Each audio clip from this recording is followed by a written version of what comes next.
बारामूला के सांसद इंजीनियर अब्दुल रशीद की याचिका पर पटियाला हाउस कोर्ट ने एनआईए को दिया नोटिस। याचिका में संसद सत्र में हिस्सा लेने की इजाजत देने की मांग। 21 नवंबर को होगी अगली सुनवाई।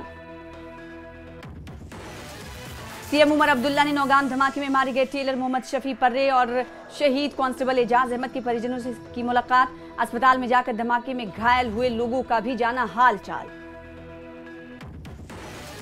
पीडीपी सदर महबूबा मुफ्ती ने नौगाम विस्फोट में शहीद हुए इंस्पेक्टर शाह असरारुल हक के परिवार वालों से की मुलाकात। कहा, दिल्ली ब्लास्ट मामले में सिर्फ जिम्मेदार लोगों को मिलनी चाहिए सजा।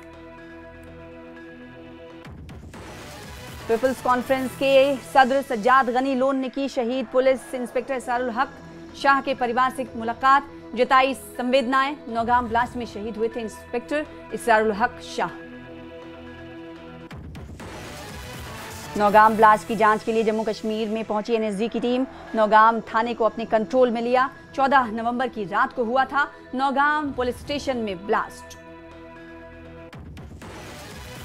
फरीदाबाद मॉड्यूल की जांच तेज। दिल्ली से लेकर जम्मू कश्मीर तक छापेमारी जारी। काउंटर इंटेलिजेंस कश्मीर ने श्रीनगर, कुलगाम, अनंतनाग समेत कई जगह मारे छापे। आतंकी जसीर को एनआईए कोर्ट ने 10 दिन के रिमांड पर भेजा। सोमवार को श्रीनगर से हुआ था गिरफ्तार। उमर को तकनीकी सलाह देने के साथ ड्रोन बनाने में जुटा था जसीर।